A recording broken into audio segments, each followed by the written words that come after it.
우리나라 농업 현장에서 일하는 사람 10명 중 6명이 외국인입니다. 그리고 올해 농가 인구가 사상 처음으로 200만 명 아래로 떨어졌습니다. 오늘 밥상의 말단에서는 농촌, 인력난이 대체 어디까지 왔는지,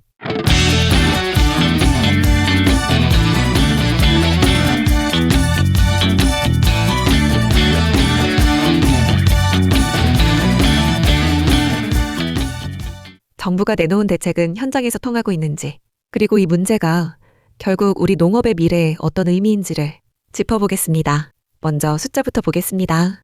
2025년 기준 농가 인구가 198만 명입니다. 200만 명이라는 선이 무너진 건 처음이에요. 그리고 이 중에서 65세 이상이 56%입니다. 농민 2분 중 1분 이상이 고령이라는 뜻이에요.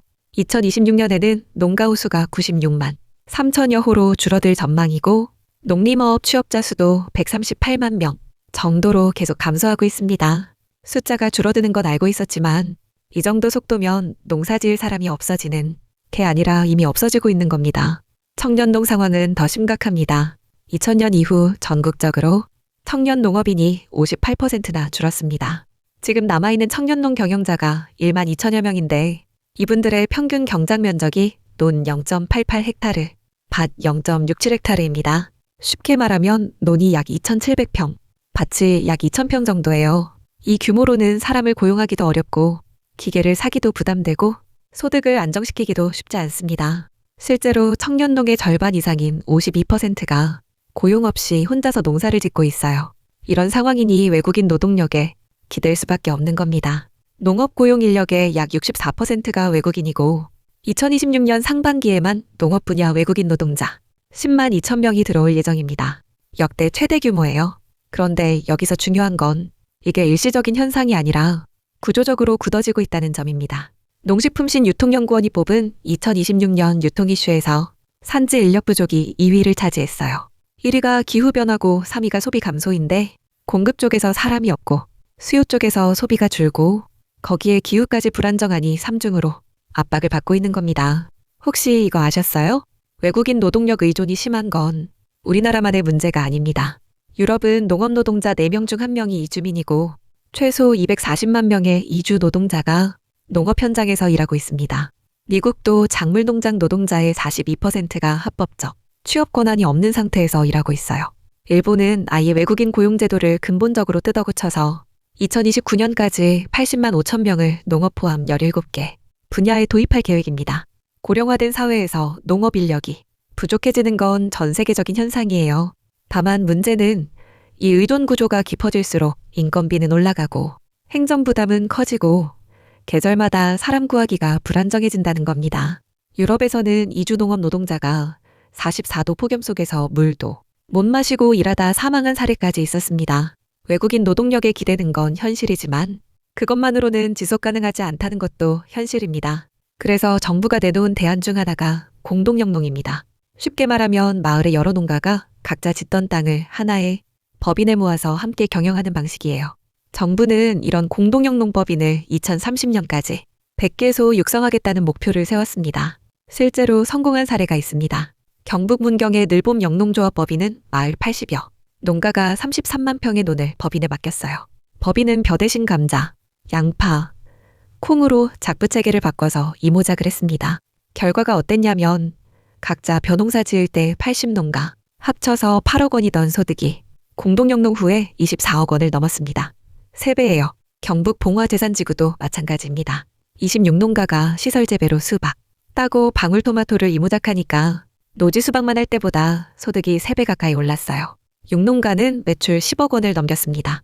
그리고 여기서 정말 중요한 변화가 생겼는데요.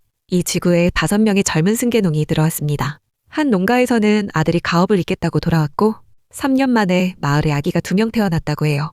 공동영농이 소득만 올린 게 아니라 마을에 사람을 불러온 겁니다. 근데요, 여기서 반전이 있어요. 이런 성공 사례가 가능했던 건 단순히 정부 지원금 때문이 아닙니다. 늘봄 영농조합이 성공할 수 있었던 건 제안자와 마을 주민들 사이에 오랜 신뢰와 협동의 경험이 쌓여 있었기 때문이에요. 생각해보세요. 누군가가 와서 땅을 다 맡겨주면 소득을 1.5배로 돌려주겠다고 하면 여러분은 바로 믿으시겠어요? 신뢰가 없으면 그 사람은 몽상가 아니면 사기꾼으로 보일 수 있습니다. 그리고 현실적으로 정책 문서상 공동영농의 정의가 농지, 임차로 규모화를 추진하는 것이다 보니 여러 농가의 땅을 모아놓고 똑같이 벼농사만 짓는 것도 공동영농이 될 수 있어요. 그러면 잡부체계 개선도 없고 소득 증대도 없고 이름만 공동영농인 셈이죠. 정부는 예비농업인 제도도 새로 만들었습니다. 농업에 뛰어들려는 사람들에게 농지, 자금 교육을 촘촘하게 지원하겠다는 건데요. 공공비축 농지를 2배로 늘려서 청년농에게 우선 임대하고 최대 10년짜리 장기 임대형 스마트팜과 연계해서 창업, 자금까지 마련할 수 있게 한다는 겁니다. 스마트 농업 쪽도 확대됩니다. 시설 원예 육성지구를 5개에서 10개로 늘리고 노지 스마트팜 거점단지도 새로 만들어요. 자율주행 이항기로 노동력 50% 절감, 드론 방제로 87% 절감이 가능하다는 데이터도 있습니다. 기술이 사람을 완전히 대체할 수는 없지만 부족한 일손을 메우는 데는 분명히 도움이 됩니다. 쉽게 말하면 이런 거예요. 지금 농촌이 직면한 인력난은 한두 가지 정책으로 해결될 문제가 아닙니다. 외국인 노동력은 당장 필요.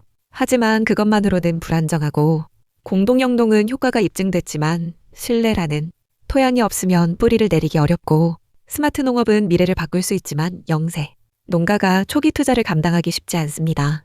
예비농업인 제도는 좋은 취지지만 청년이 농촌에 정착하려면 소득이 도시와 비교해서 너무 벌어지지 않아야 해요.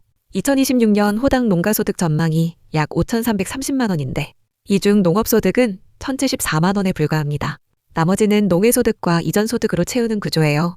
이 뉴스가 결국 말하는 건 이겁니다. 농촌 인력난은 단순히 사람이 부족하다는 문제가 아니라 농업이라는 산업이 사람을 붙잡아둘 수 있는 조건을 갖추고 있느냐의 문제입니다.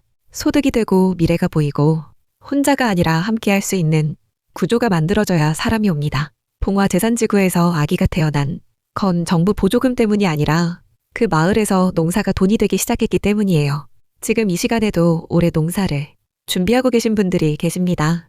그 준비가 헛되지 않는 구조를 만드는 게 정책이 해야 할 일이고 우리가 함께 지켜봐야 할 일입니다. 오늘도 밥상의 말단에서 전해드렸습니다.